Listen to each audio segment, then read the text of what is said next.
Amici appassionati, ben trovati dal rinnovato impianto in sintetico del Santissima Trinità di Fasanò al centro delle Madonie. Quest'oggi verrà inaugurato il nuovo tappeto per la sfida valevole per la 23esima giornata del campionato di eccellenza siciliana per il Girone A. In campo Geraci e Pro Favara.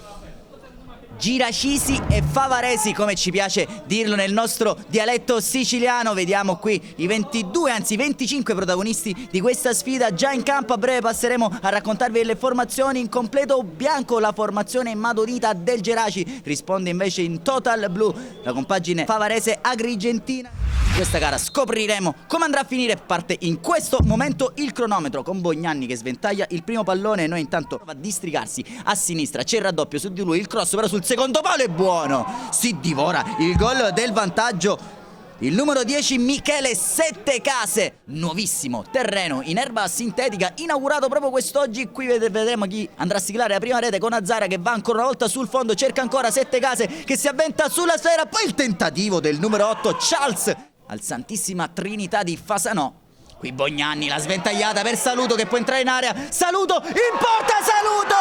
Il vantaggio del Geraci, la prima rete al Santissima Trinità di Fasanò è del numero 7 Salvatore Saluto che al quarto di gioco sblocca il parziale. Geraci 1, Pro Favara 0. Eccoli qui gli applausi del pubblico, la sbloccata alla prima vera occasione. Un modulo mutevole, qui intanto Serio fa scomparire e riapparire il pallone, manda in porta Cucchiara col diagonale, si divora il gol del 2-0. Ma che giocata di Gioacchino Serio, in fase di pressing ruba la sfera di nuovo per Cucchiara forse pensa a calciare, lo opera ora Cucchiara nel cuore dell'area di rigore, va Serio intenzionato ad andare in porta. Serio, la sua sassata trova i pugni di Chimenti. Quando siamo giunti al 20° di questa sfida, occhio a Medaglia al limite dell'area di rigore, prova a spostarsi il pallone sul destro, riesce a servire sul versante destro, ora Azzara!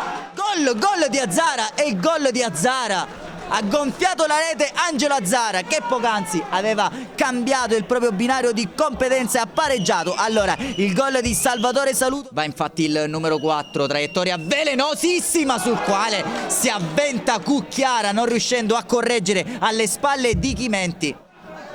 A percorrere, occhio perché Sanyong punta Pallea, va Sanyong in porta, si allunga Chimenti alla propria destra, sventagliata profonda ancora per Azzara, occhio perché in posizione regolare Azzara forse se l'è perso in questa occasione il numero 2 Valenza, calcia col sinistro Sesai in due tempi, provvidenziale intervento da parte di Iannolino ad evitare guai peggiori. Qui ancora Azzara a prendere il fondo ed è il gol del vantaggio del Pro Favara, annullato però, tutto annullato. Scusate, questa è la mossa di mister Claudio Grimau. Zara, un'occhiata al cronometro e si può partire con il secondo tempo di questa sfida con il compagno di reparto Medaglia. Occhio però alla transizione positiva ora del Pro Favara, prova a chiudere Azzara con questa soluzione quasi da futsal di punta, andando ad anticipare di fatto un eventuale intervento di Sesai. Non è stato preciso però nell'occasione, potrebbe andare sia Bognanni col tentativo a foglia morta che Serio. Sembra essere destinato invece il centrocampista palermitano, va Bognanni! Solo l'illusione del gol su questo tentativo del numero 4, non avrebbe potuto far nulla il numero 1 Chimenti.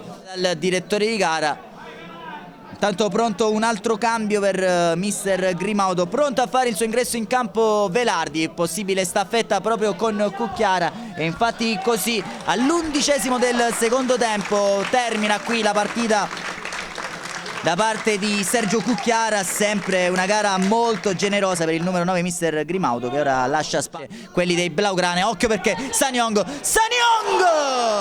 aveva sterzato il numero 11 con questo mancino che va a lambire il palo. A sinistra c'è Rosso, sopraggiunge Ham dalle retrovie inseguito dal numero 16 Madonina sul secondo palo, prova a chiudere Settecase, un'azione quasi da PlayStation per il Pro Favara. Può ripartire allora il Geraci con Velardi che serve Serio sull'automancino, Serio da uno sguardo in mezzo, rientra ora sul destro Serio, palla per Bognanni, il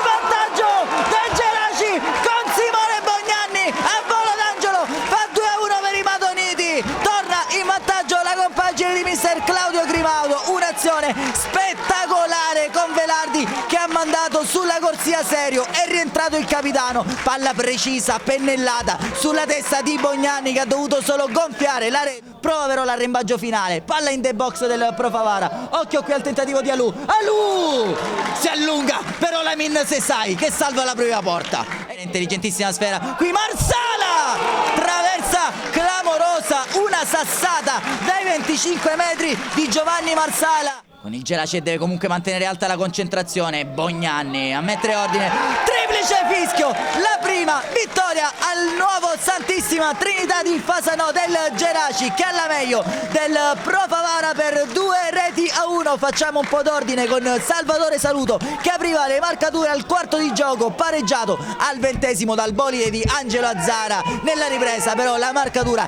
definitiva di Simone Bognanni a chiudere un'azione magistrale per la compagine madonita. È stato un piacere anche quest'oggi, amici appassionati. 500 km di passione che ci hanno portato qui al centro delle Madonie per raccontarvi di questa sfida. Anche per quest'oggi è stato un piacere, amici appassionati. Un doveroso ringraziamento ad Angelo Cantaro per la sua assistenza alla ripresa. Chiudiamo così con la ora della compagine madonita che difende la quarta piazza. Appuntamento come al solito alla prossima da Claudio Costanzo e dalla Wii Sport. Anche per quest'oggi è tutto.